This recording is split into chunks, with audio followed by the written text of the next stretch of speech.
नमस्कार साथियों, मैं मनीषा बागोरा आदम्य एकेडमी के प्लेटफॉर्म पर आपका स्वागत करती हूँ। आज जो हम शुरू करने जा रहे हैं एक नए सब्जेक्ट को लेके, और वो है आपका संस्कृत विषय, जो फर्स्ट ग्रेड, सेकंड ग्रेड और आपके थर्ड ग्रेड के लिए रीड लेवल 1 और 2 जो आप पढ़ते हो उनके लिए है ना, और सी-टेट में जो आप लैंग्वेजेस सेलेक्ट करते हो उनके लिए जो है हम सामान्य संस्कृत का जो है अभिज्ञान लेकर आए हैं।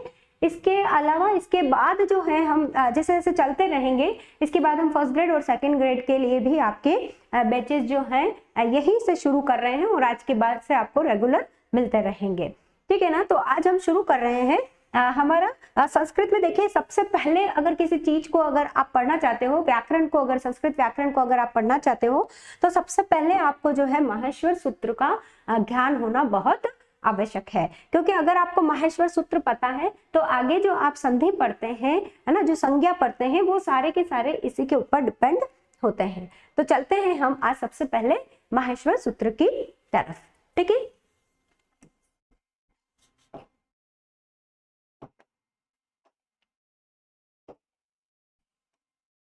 ठीक है ना। किसकी तरफ चलेंगे आज हम? माहेश्वर सूत्रों की तरफ चलते हैं।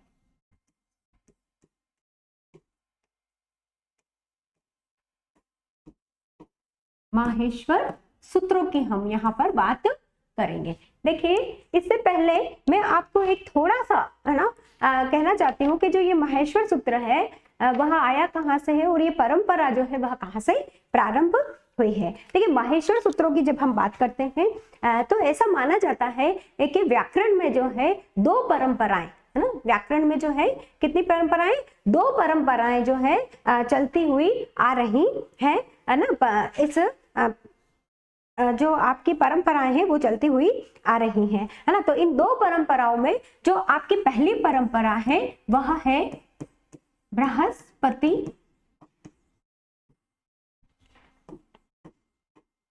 परंपरा। ठीक है ना। और एक आपकी आती है यही माहेश्वर परंपरा, जिसे हम कहते हैं। ठीक है, माहेश्वरी परंपरा। ठीक है। ये दोनों जो परंपराएं हैं वो हम कह सकते हैं कि संस्कृत व्याकरण के लिए या संस्कृत के लिए जो है बहुत इंपॉर्टेंट मानी जाती है। अगर संस्कृत व्याकरण का अगर आप अध्ययन करना चाहते हैं, अध्ययन प्रारंभ करना चाहते हैं, तो आपको सर्वप्रथम जो है इन परंपराओं के बारे में पढ़ना होगा। और यही से हमारे जो है माहेश्वर सूत्र जो आज हम पढ़ने के लिए जा रहे हैं वो यहाँ पर आपको इसके आगे आपको मिलेगा। ठीक है। तो जब हम इस बृहस्पति जो है आपकी परंपरा की बात करते हैं, तब इसके अंतर्गत जो है कहते हैं कि सबसे पहले, है ना, सबसे पहले जो है ब्रह्मा जी के द्वारा, है ना, सबसे पहले किसके द्वारा? ब्रह्मा जी के द्वारा बृहस्पति जो परंपरा है ना, उसके अनुसार ब्रह्मा जी के द्वारा बृहस्पति को सबसे पहले जो है व्याकरण का ज्ञान प्रदान किया गया। ठीक है ना। किसका ज्ञान प्रदान किया गया? संस्कृत व्याकरण का ज्ञान प्रदान किया गया। किसको किया गया? बृहस्पति जी को। ठीक है। उसके बाद बृहस्पति जी ने, सबसे पहले ब्रह्मा ने किया। किसको किया है? ब्रह्मा जी ने। आप ऐसे देख सकते हैं इसको, ब्रह्मा जी ने बृहस्पति को। ठीक है। फिर बृहस्पति ने आगे इसको बढ़ाया है, इस परंपरा को आगे बढ़ाया है। लेकिन सबसे पहले जो है ना, जो ज्ञान देने वाले कौन है? ब्रह्मा जी है। और सबसे पहले जो है ज्ञान लेने वाले कौन है? बृहस्पति जी हैं। इसीलिए इनके नाम पर इस परंपरा को बृहस्पति परंपरा कहा गया है। इन्होंने ये ज्ञान किसको दिया है? इंद्र को दिया है। और इंद्र के द्वारा, है ना, इंद्र के द्वारा यह ज्ञान आगे चला, और वरुण आदि, है ना, वरुण, रुद्र, है ना, अग्नि आदि देवी देवताओं को ये ज्ञान पहुंचाया गया इंद्र के द्वारा। ठीक है ना। अब देखिए यहाँ पर, अब यहाँ पर क्वेश्चन आता है ना, कि बृहस्पति जो परंपरा है है ना, बृहस्पति परंपरा है, उसके प्रथम व्याकरण किसे माना जाता है ना, प्रथम व्याकरण किसे माना जाता है बृहस्पति परंपरा के अनुसार। तो देखिए यहाँ पर जो है ना, इनको तो हम कह सकते हैं कि शिष्य और गुरु रहे हुए हैं, ये तो हमें पता पड़ गया है ना, गुरु और शिष्य रहे हुए हैं। इसी प्रकार से ये भी गुरु और शिष्य रहे हुए हैं। लेकिन जब हम लोक की बात करते हैं, है ना, लौकिक की बात करते हैं, तब हम इंद्र को, है ना, क्या मानते हैं, इंद्र को देवताओं का देवता मानते हैं, है ना। इसलिए यहाँ पर जो है इंद्र को प्रथम व्याकरण माना गया है, प्रथम व्याकरण के रूप में माना जाएगा। ठीक है, लेकिन ज्ञान देने वाले कौन है, ब्रह्मा जी है ना। और ज्ञान सबसे पहले व्याकरण का ज्ञान ब्रह्मा जी के द्वारा किसे दिया गया, है ना, तो आप कहेंगे बृहस्पति को दिया गया। और बृहस्पति के द्वारा जो है लोक में भेजा गया वह है इंद्र के द्वारा, यानी कि इंद्र को दिया गया, और इसीलिए इंद्र को प्रथम व्याकरण के रूप में माना जाता है। ठीक है, यहां तक आपका क्लियर हो गया है ना। बृहस्पति परंपरा के हम पढ़ रहे हैं यहाँ पर, है ना। और यहाँ पर जो है देखिए, अब हम इसी की बात कर लेते हैं, थोड़ा यहीं पर चल लेते हैं, नेक्स्ट पेज के अंतर्गत चल लेते हैं, नेक्स्ट पेज ले लेते हैं, और हम एक बार फिर से बृहस्पति परंपरा की हम यहाँ पर बात कर लेते हैं। ठीक है, बृहस्पति परंपरा की हम यहाँ पर बात कर लेते हैं, बृहस्पति परंपरा की हम यहाँ पर बात कर लेते हैं ना। बता दिया आपको, सबसे पहले ब्रह्मा जी ने किसको ज्ञान दिया, बृहस्पति जी को। ठीक है, बृहस्पति जी को ज्ञान दिया।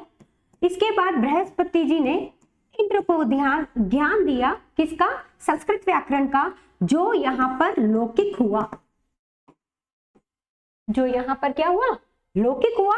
इसलिए इनको क्या कहा जाता है, प्रथम व्याकरण के रूप में इनको माना जाता है। और प्रथम व्याकरण जो है आपके कहे जाएंगे इंद्र, और इंद्र के द्वारा वरुण, रुद्र, इंद्र, अग्नि आदि देवताओं को जो है यह ज्ञान प्रदान किया गया है। ठीक है ना। अब इसमें क्या कहा गया है, देखिए, अगर आपको प्रथम व्याकरण पूछे तो आप कहेंगे कौन है प्रथम व्याकरण, आपके प्रथम व्याकरण आपके माने जाएंगे इंद्र। ठीक है, और अगर प्रथम प्रवक्ता कहे, है ना, अगर क्या कहे कि संस्कृत व्याकरण के प्रथम प्रवक्ता कौन कहे गए हैं, तो प्रथम जो है आपके प्रवक्ता, प्रथम प्रवक्ता कौन माने जाएंगे, आपके बृहस्पति माने जाएंगे। ठीक है ना। तो प्रथम प्रवक्ता कौन माने जा रहे हैं, आपके बृहस्पति माने जा रहे हैं। अब देखिए, इस परंपरा के अंतर्गत किया क्या गया है ना, इस परंपरा के अंतर्गत किया क्या गया है, तो क्या किया गया है, शब्दों का, है ना, प्रपाठ किया गया है। क्या किया गया है, शब्दों का, है ना, प्रपाठ या प्रतिपाद, इसको प्रतिपाद भी हम कहते हैं, प्रतिपाद किया गया है ना, प्रतिपाद पाठ किया गया है ना। और इस कारण, है ना, यूं कहते हैं कि जब शब्दों का प्रतिपाद किया गया था, है ना, तो इसमें जो है बहुत क्या थी, कठिनाइयां, बहुत कठिनाइयां, यानी कि जो इसके जो नियम हैं वह बहुत कठोर रहे हैं। ठीक है, जब शब्दों का प्रतिपाद किया गया, प्रतिपाद पाठ किया गया, है ना, या प्रपाठ किया गया, तब उसमें बहुत सी कठिनाइयां सामने आई। क्यों, क्योंकि इसके जो नियम है वह बहुत ही कठोर माने गए हैं। ठीक है, ये जो आपकी है वह क्या है, बृहस्पति परंपरा है। अब यहाँ पर देखिए, यहाँ पर कठिनाइयों का अनुभव किया गया है ना, यहाँ पर क्या किया गया है, कठिनाई का अनुभव किया गया है। इसलिए, है ना, इसलिए इसको जो है क्या कहा गया है, कातंत्र कहा गया है। बृहस्पति परंपरा को कातंत्र, है ना, यानी कठिन तंत्र कहा गया है, जिसमें कठिनता हो, जिसमें नियमों की कठोरता हो, इसलिए इसको जो क्या कहा गया है, कातंत्र कहा गया है। ठीक है ना, जो इसका जो ज्ञान प्राप्त करना है वह बहुत ही कठिन है, इसलिए इस परंपरा को यानी कि बृहस्पति परंपरा को कातंत्र कहा गया है। ठीक है, चलें आगे चलते हैं। नेक्स्ट देखें, नेक्स्ट इधर साइड है ना। अब आती है आपकी दूसरी परंपरा। दूसरी परंपरा आती है आपकी माहेश्वर ना, माहेश्वरी परंपरा। इस परंपरा के बारे में हमें सबको ध्यान है, वैसे बृहस्पति परंपरा के बारे में भी हमको पता है। यहाँ पर कहे जाते हैं, देखिए सबसे पहले जो है व्याकरण का ज्ञान जो है महेश्वर है ना, क्या है यहाँ पर, महेश्वर को था, है ना। महेश्वर यानी कि आपके जो शिव हैं, है ना, उनको ये ज्ञान जो है सबसे पहले उनको ये ज्ञान था, और इसीलिए यहाँ पर प्रथम वैयाकरण अगर हम बात करते हैं, प्रथम वैयाकरण की, है ना, प्रथम व्याकरण की अगर हम बात करते हैं तो वो आपके कहलाएंगे महेश्वर, महेश्वर, है ना, यानी कि जो आपके भगवान शिव हैं, कौन है, भगवान शिव हैं, वो माने जाएंगे, प्रथम व्याकरण वही माने जाएंगे। ठीक है, अब इस परंपरा के अंतर्गत ही माहेश्वर सूत्रों का प्रादुर्भाव हुआ है। ठीक है, इस परंपरा के अंतर्गत ही माहेश्वरी जो परंपरा है उसके जो प्रथम व्याकरण है वो भगवान शिव या महेश्वर माने जाते हैं, और उन्हीं के द्वारा जो है माहेश्वर सूत्रों का, है ना, क्या किया गया है, प्रतिपादन किया गया है। ठीक है, अब देखिए जो आपके माहेश्वर सूत्र हैं, है ना, उनका जो प्रतिपादन है वह कैसे हुआ है ना, तो माहेश्वर सूत्रों का जो प्रतिपादन है वह हुआ है भगवान शिव के डमरू से, है ना। भगवान ने क्या किया है, अपने डमरू को बजाया है, और वो जो ध्वनि उत्पन्न हुई है उस ध्वनि को माहेश्वर सूत्रों के माध्यम से, उस ध्वनि को माहेश्वर सूत्रों के माध्यम से प्रस्तुत किया गया है। ठीक है ना, जो डमरू बजाया है भगवान ने, है ना, तो उसको जो हम बजाने को कहते हैं, उस ध्वनि को जो हम कहते हैं वह निनाद, है ना, कि डमरू के माध्यम से जो निनाद हुआ भगवान ने बजाया, उसी के माध्यम से जो है माहेश्वर सूत्रों का प्रादुर्भाव माना जाता है। ठीक है, अब हम यहाँ पर देखते हैं कि जो है माहेश्वर सूत्रों को अभी हम देखने से पहले दो लाइन और इसकी वो भी हम देख लेते हैं। देखिए वो है आपके सामने कि जो ये निनाद है, डमरू के द्वारा जो भगवान ने निनाद किया है वो पहले 9 बार, है ना, पहले कितनी बार किया है उन्होंने, 9 बार, और फिर उन्होंने दूसरी बार में 5 बार किया है। यानी पहली बार जब भगवान ने डमरू बजाया तब उन्होंने उसको ऐसे ऐसे करके 9 बार उसको निनाद किया है, यानी बजाया है, और दूसरी बार में उन्होंने क्या किया है, दूसरी बार में उन्होंने जो है आपके 5 बार बजाया है ना। कितनी बार बजाया है आपके, दूसरी बार में 5 बार बजाया गया है।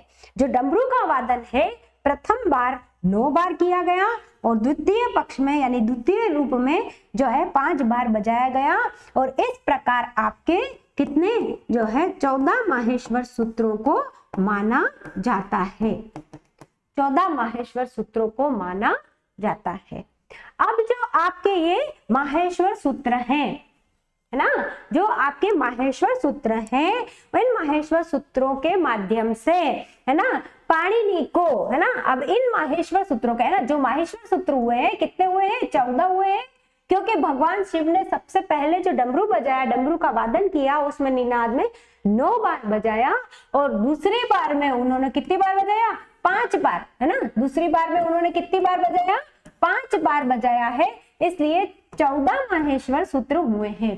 और इन्हीं माहेश्वर सूत्रों के माध्यम से, इन्हीं माहेश्वर सूत्रों के माध्यम से जो है आपके, है ना, जो सबसे बड़े व्याकरण के रूप में जो माने जाते हैं वो है आपके पाणिनि। पाणिनि को संस्कृत व्याकरण का ज्ञान हुआ, ना, क्या हुआ? पाणिनि को संस्कृत व्याकरण का ज्ञान हुआ, ठीक है। और इस परंपरा को, है ना, यानी कि जो आपकी माहेश्वरी परंपरा है ना, कौन सी परंपरा है? जो आपकी माहेश्वरी परंपरा है, इस परंपरा को क्या कहा गया है? पाणिनीय परंपरा कहा गया है, ठीक है।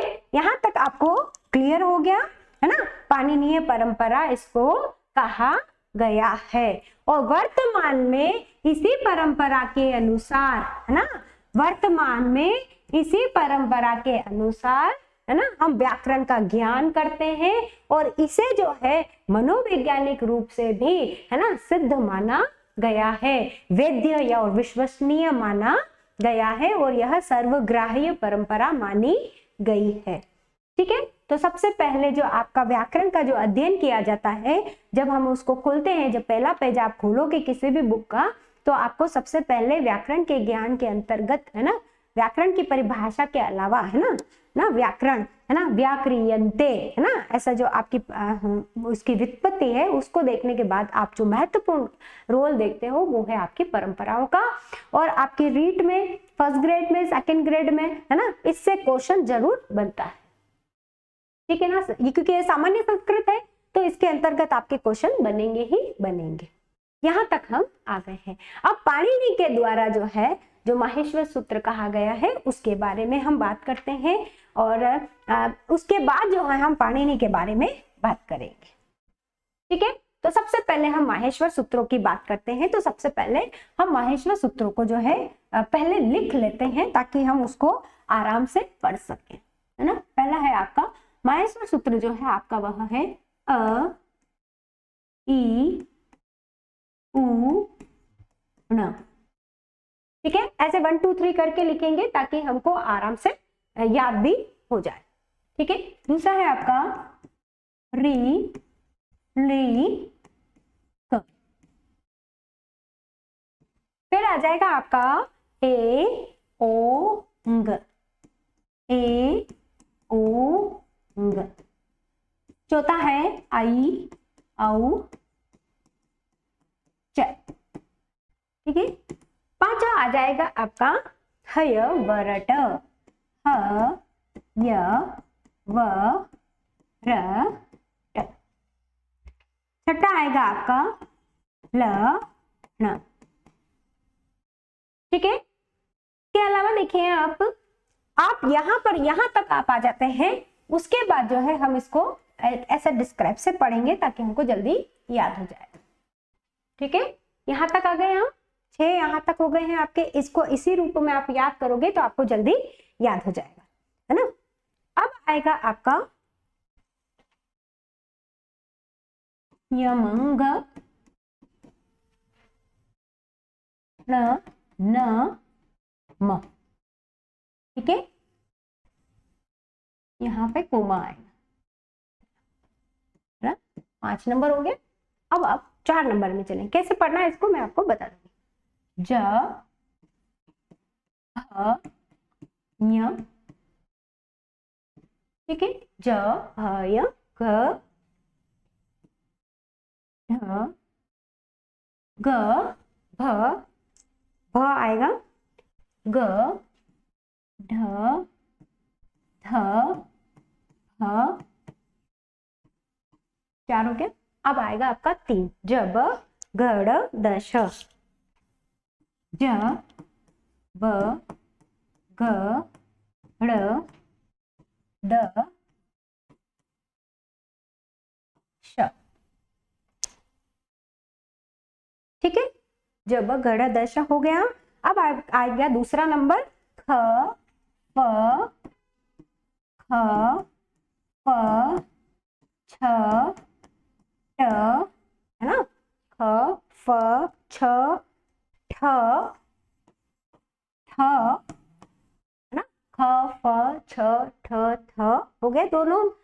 नंबर हो गए।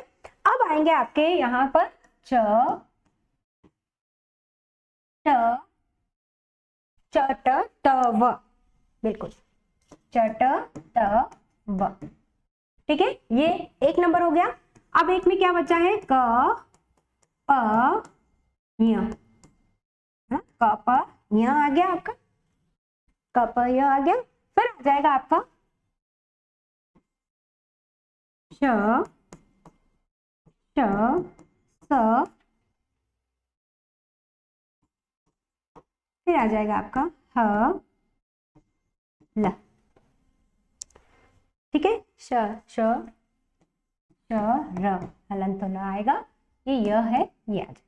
ये आपके हैं 14 माहेश्वर सूत्र, है ना। अब आपको यहाँ पर ये ध्यान रखना है कि जो पहले तो आप इसको याद कर लेना, पूरी तरीके से याद कर लेना। ये 14 ही जो लाइनें हैं बहुत इंपॉर्टेंट है, और यही जो है आपके संस्कृत व्याकरण का आधार माना जाएगा।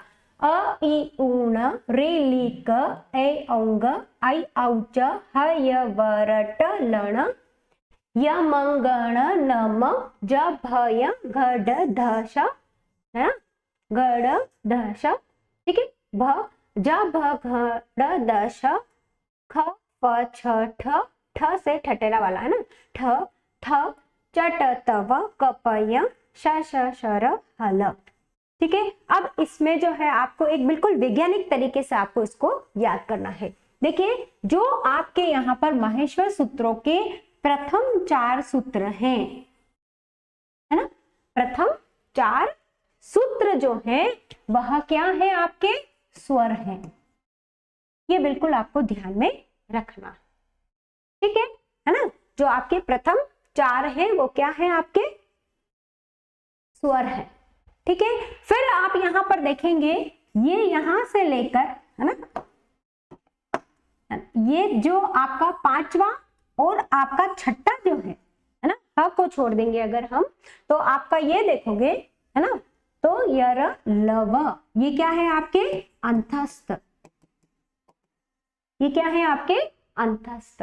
जैसे आप हिंदी में पढ़ते हो अल्फाबेट, वैसे ही हमको संस्कृत में भी पढ़ना है। ये अंतस्थ स्वर, अंतस्थ माने जाते हैं, अर्ध स्वर भी हम इनको कह सकते हैं। अब आप यहाँ पर आएंगे नंबर 7 पर, है ना, तो प्रत्येक वर्ग का 5वां वर्ण है। ठीक है ना, क्या है ये, प्रत्येक वर्ग का, प्रत्येक वर्ग का क्या है, 5वां,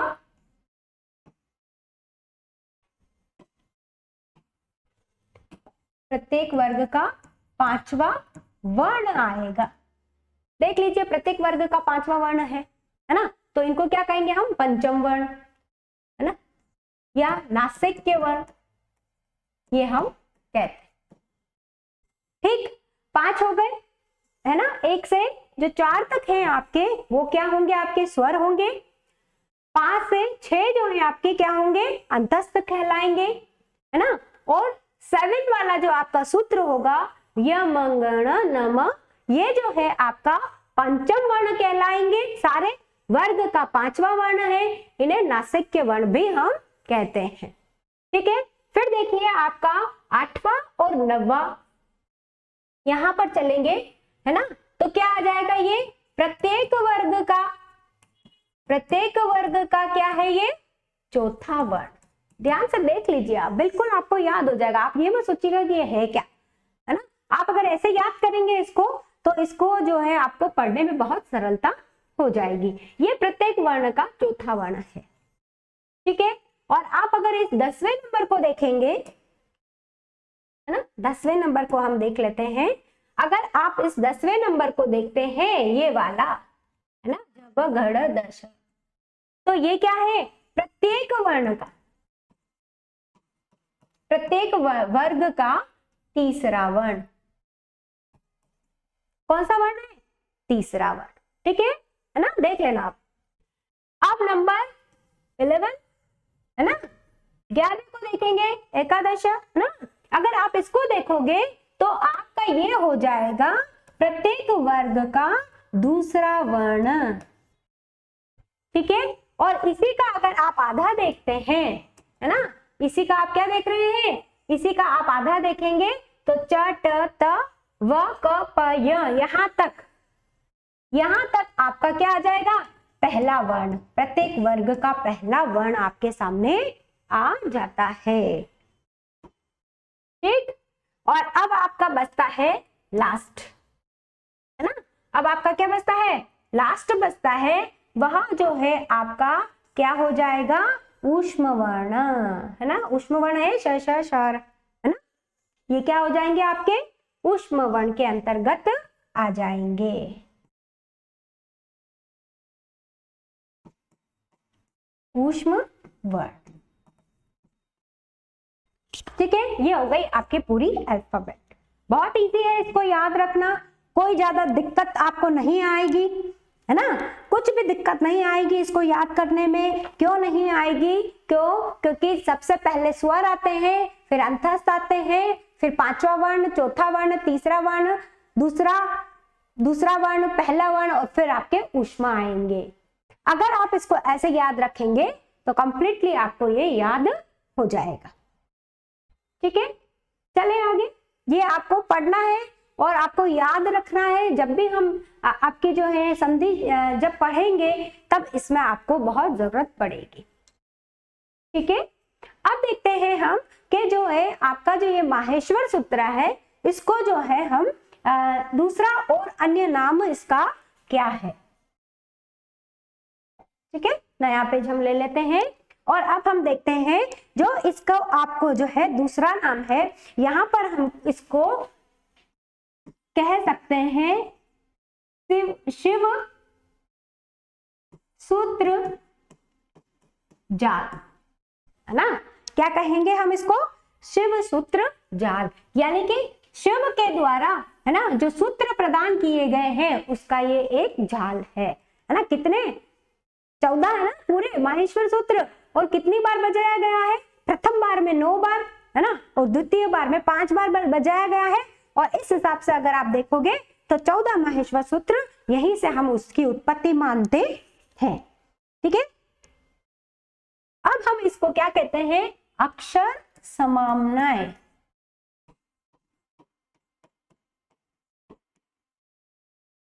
दूसरा नाम इसका क्या है, अक्षर समाम्नाय भी इसको कहते हैं, है ना। इसको अक्षर की जगह पे इसको हम कभी कभी वर्ण समाम्नाय भी हम इसको कहते हैं। ये इसके क्या है, अन्य नाम है। किसके हैं, आपके माहेश्वर सूत्र के। माहेश्वर सूत्र के अन्य नाम भी पूछे जाते हैं, आपको ये याद रखना होगा, है ना। अब यहाँ पर आप कहेंगे, है ना, कि समाम्नाय का क्या मतलब है ना। तो इसका जो है मतलब वेदों से माना जाता है। इसका जो अर्थ हम करते हैं वो किससे माना जाता है, वेदों से माना जाता है।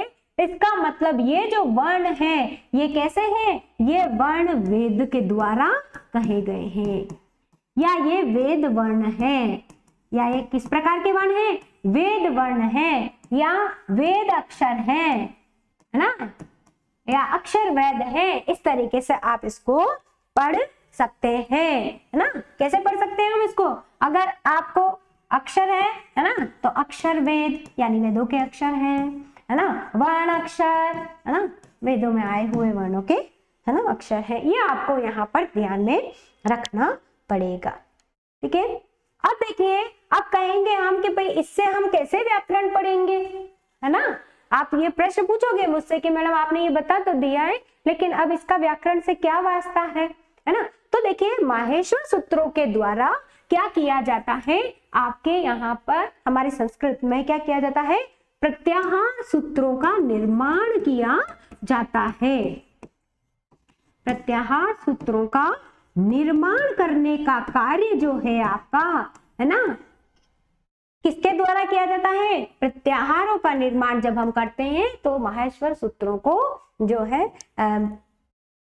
लेते हैं, तभी आप प्रत्याहारों का निर्माण कर सकते हैं, है ना। तो माहेश्वर सूत्रों का जो प्रयोजन है वह क्या है, अगर ऐसा पूछा जाता है तो प्रत्याहार निर्माण में माहेश्वर सूत्रों का प्रयोजन माना जाता है। ठीक है, अब हमने जो आपको पहले पढ़ाया है उसी में देख लेते हैं है ना, जो ये बताया है आपको। अब देखते हैं, अब बात इसी की करेंगे हम, है ना। अब हमने माहेश्वर सूत्रों को देख लिया है एक बार। अब देखिए यहाँ पर, है ना, आप कहेंगे कि 1 2 3 4 ये जो आपका वर्ण है, ये जो आपका वर्ण है ना, जो ये वर्ण है आपका, जैसे कि ये वर्ण है, ये वर्ण है जो हलंत है ना, यहाँ पर क्या है, हलंत जो लिख रहे हैं आपको, ये सारे जो लास्ट का जो वर्ण है वह कैसा है, हलंत है ना। क्या है यहाँ पर, ये वर्ण हलंत है। तो देखिए जो माहेश्वर सूत्रों का अंतिम वर्ण है, जो माहेश्वर सूत्र का अंतिम वर्ण है वह क्या है, इत्त संज्ञक माना जाता है ना। क्या माना जाता है, इत्त संज्ञक, इत्त संज्ञक माना जाता है। इत्त संज्ञा का मतलब यहाँ पर यह है, इत्त संज्ञक का मतलब यहाँ पर यह है कि ये जो वर्ण है ना, उसकी गणना नहीं की जाएगी, ठीक है ना, इसकी गणना नहीं की जाएगी। आपको इस बात का बिल्कुल ध्यान रखना है कि जो भी माहेश्वर सूत्रों के अंतिम वर्ण है ना, चाहे हम कहें पहला माहेश्वर सूत्र जो अण कहलाता है, उसका अगर हम देखेंगे तो जो आपका न है वो क्या है, इत्त संज्ञक है। इत्त संज्ञक का मतलब इसको गिना नहीं जाता है, ठीक है, इसके अंतर्गत गिना नहीं जाएगा।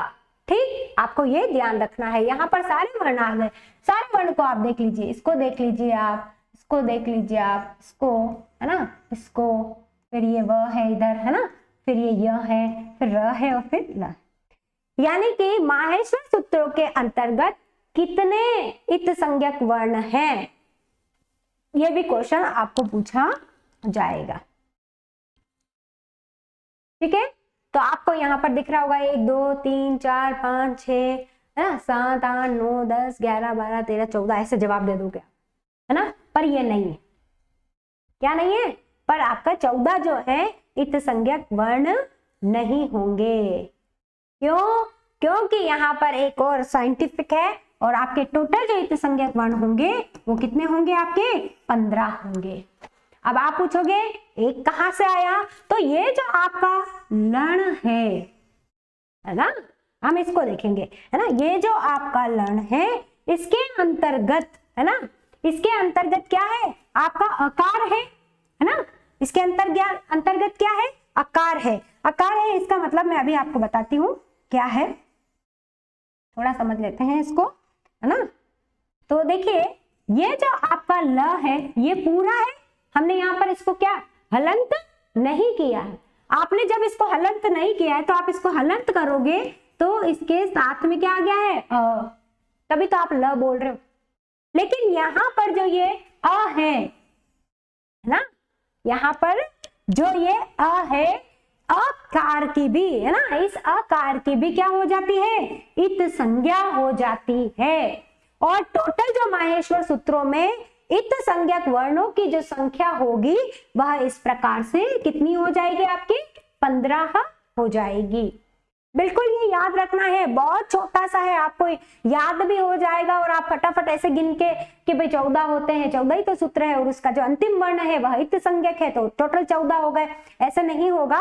बल्कि जो आपका ये ल है इसके अंतर्गत जो अ है इसकी भी इत्त संज्ञा हुई है, ठीक है, याद रखना है। और ये लण जो है आपका ये कौन सा नंबर का है, 6 नंबर का सूत्र है, ऐसे आपको याद रखना पड़ेगा, ठीक है ना। तो यहाँ पर जो आकार है वह केवल उच्चारण के लिए है ना, यह भी आपको ध्यान में रखना है, ठीक। अब देखते हैं यहाँ पर, देखिए अब इत्त संज्ञक का प्रयोजन भी क्या है, आपका जो है प्रत्याहारों का निर्माण करना होता है, ठीक। अब यहाँ पर एक और चीज आती है और वो है आपका जो आपका इत्त संज्ञक, देखिए है ना, इत्त संज्ञक जो वर्ण है ना, ये जो आपको वर्ण दिखाई दे रहे हैं, ऐसा कौन सा वर्ण है जिसकी 2 बार इत्त संज्ञा हुई है, ये बताना है ना। क्या बताना है आपको, ऐसा कौन सा वर्ण है, ऐसा कौन सा इत्त संज्ञक वर्ण है ना, इत्त संज्ञक वर्ण है जिसका जो है 2 बार, है ना, 2 बार जिसका पाठ किया गया है, यानी कि जो 2 बार यहाँ पर आया है, ठीक है। तो देख लेते हैं, है ना, जो आपका है सबसे पहला, उसी को देख लेते हैं। और वो होगा आपका, एक तो ये हो गया ण और ये हो गया लण का न। इन दोनों इत संज्ञक ण का 2 बार पाठ किया गया है, यानी कि 2 बार यहाँ पर प्रयोग किया गया है। इसी तरीके से ऐसा कौन सा वर्ण है ना, जिसका प्रयोग 2 बार हुआ है, इत संज्ञक वर्ण नहीं, इसको छोड़ के अब देखेंगे इसमें, है ना, ऐसा कौन सा वर्ण है जिसका 2 बार प्रयोग हुआ है। देख लीजिए, आप पढ़ लीजिए इसको मेरे साथ साथ। अ इ ऊण ऋ ली क ऐ औंग आई औच ह य व र ट लण, यहाँ पर जो है आपका दो बार लण, यहाँ तक आ गए। य मंगण न म ज भय ग ढ ध, है ना, भ ज भ ज ब घ ड़ द श ख फ छ ठ थ च ट त व क प य श श श र ह ल। अब बताइए कौन सा वर्ण यहाँ पर आपको दिखाई दे रहा है, बहुत इजी से आप बता देंगे, है ना। तो देखिए 5वें नंबर में जो आपका ये ह है इसका, और 14वें नंबर में, है ना, जो 14वां जो आपका सूत्र है उसमें जो ह है उसका कितनी बार प्रयोग हुआ है, 2 बार प्रयोग हुआ है। अगर आपको पूछे इत संज्ञक वर्ण कौन सा है जिसका 2 बार पाठ किया गया है, तो आपका आएगा ण, ये और, ठीक है। और अगर सिर्फ वर्ण पूछे, है ना, कि कौन सा वर्ण है जिसका प्रयोग 2 बार किया गया है या जिसका पाठ 2 बार किया गया है, वह होगा आपका ह। ठीक है, क्लियर हो गया यहाँ पर, है ना।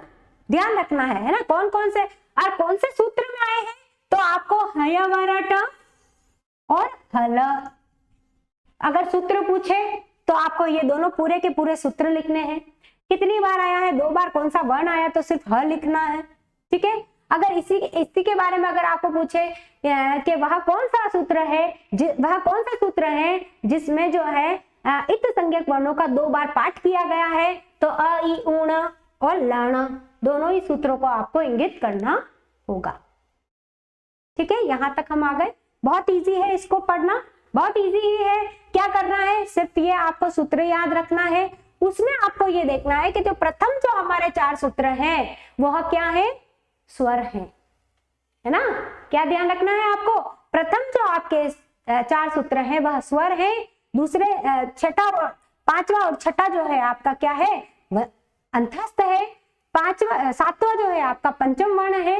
8 और 9 जो है आपका क्या है, चौथा वर्ण है। 10वां जो है आपका तीसरा वर्ण है। 11वां जो है आपका दूसरा वर्ण है। और आधा जो 11वां है, आधे 11वें से लेके पूरा 12वें तक क्या है, पहला वर्ण है। और फिर आपका क्या आ जाएगा, श श श, है ना, यानी कि ऊष्म वर्ण आ जाएंगे। और ये हो गया आपका माहेश्वर सूत्र। बहुत इजी है, इसको पढ़ना आप लोग जरूर पढ़ें, इसको याद करना है। ठीक है, अब देखिए ये हम यहाँ तक इस सूत्र को हम यहाँ पर पढ़ चुके हैं। अब हम बात करेंगे आपके यहाँ पर भी हम आ गए हैं, इसके दूसरा नाम क्या है ना। और हकार का, है ना, हकार का जो है यहाँ पर 2 बार पाठ किया गया है। कितनी बार, 2 बार पाठ किया गया है। आपको यहाँ पर ये ध्यान में रखना, ठीक है। अब इसका सूत्र क्या है, अगर मान लो पूछे, है ना, इत संज्ञक का इसका सूत्र क्या है, तो इसका सूत्र लिखेंगे ह य व र ट, है ना। एक तो ये हो गया और एक हो गया आपका ह ल, ठीक है। तो ये ह और ये ह 2 बार पाठ हुआ है इसका, ये ध्यान रखना है। ऐसा कौन सा इत संज्ञक है, तो इत संज्ञक मैंने आपको बताया था ना, इसका भी कितनी बार, 2 बार पाठ हुआ है। अब जब 2 बार पाठ हुआ है तो इसका सूत्र कौन सा है, अ इ उ ण, पहला सूत्र। और दूसरा हो गया आपका लण, लण, जो आपका ये लण है। ठीक है, यहाँ पर ये क्वेश्चन आपके क्लियर हो गए हैं। क्वेश्चन पढ़ते हुए चलेंगे तो हमें ज्यादा दिक्कत नहीं आएगी। ठीक है, नेक्स्ट चलते हैं। चलिए नेक्स्ट चलते हैं अब हम देखेंगे यहाँ पर कि प्रत्याहारों का जो है निर्माण कैसे होता है। प्रत्याहार निर्माण की हम बात करते हैं, ठीक है। प्रत्याहार निर्माण की हम यहाँ पर बात करते हैं, है ना। तो आज हम सिर्फ जो है आपको सूत्र बताकर जाऊंगी, एक्सप्रेशन जो भी होगा आपका सब हम कल देखेंगे, है ना। इसको विस्तृत रूप से हम कल देखेंगे। अब देखिए यहाँ पर प्रत्याहार निर्माण का जो है, अब देखिए यहाँ पे सूत्र चलेंगे, आपको सूत्र याद करने होंगे। इसका भी एक सूत्र है और वह है इसका सूत्र आदिरंध्येन संहिता, है ना। प्रत्याहार निर्माण का जो सूत्र है वह क्या है, आदिरंत्येन संहिता। आदिरंत्येन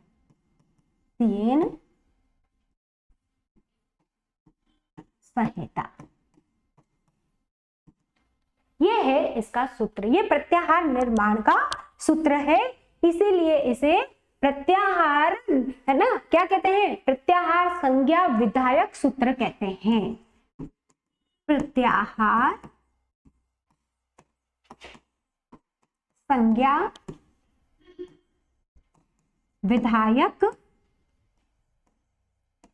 सूत्र कहा जाता है ना। ध्यान रखना है आपको, सूत्र क्या है, ये एग्जाम में आएगा। प्रत्याहार निर्माण का सूत्र बताइए, आदिरंत्येन संहिता ना, बोलेंगे मेरे साथ साथ, आदिरंत्येन संहिता, ठीक है ना। आदि ही अंत्येन संहिता, है ना। इसको जब हम तोड़ेंगे तो आदि ही अंत्येन संहिता, इस प्रकार से ये बनता है ना। कल हम इसकी बात करेंगे, आज हम बस इतना ही करेंगे। क्या करेंगे कि जो प्रत्याहार निर्माण का जो सूत्र है वह क्या है, आदिरंत्येन संहिता है। और एग्जाम में अगर आपके पास आता है कि यह जो सूत्र, ऐसे भी आ सकता है कि प्रत्याहार निर्माण का सूत्र क्या है, पहला क्वेश्चन, तो आपको आंसर ये होगा आपका आदिरंत्येन संहिता। और अगर ऐसा आता है कि आदिरंत्येन संहिता सूत्र है, क्या है, प्रत्याहार संज्ञा विधायक सूत्र है, जो प्रत्याहार संज्ञा का विधान करता है ना। क्या करता है, जो प्रत्याहार संज्ञा का जो विधान करता है वह सूत्र कौन सा है आपका, आदिरंत्येन संहिता, ठीक है ना। तो बस आज के लिए हम इतना ही पढ़ेंगे। बहुत बहुत धन्यवाद। आशा करती हूँ आपको अच्छे से माहेश्वर सूत्र समझ में आ गया होगा। अगर आपको ये नहीं आता है तो एक बार आप मुझे मैसेज जरूर कीजिएगा, हम इसको दोबारा से जो है इसको समझा सकते हैं। धन्यवाद।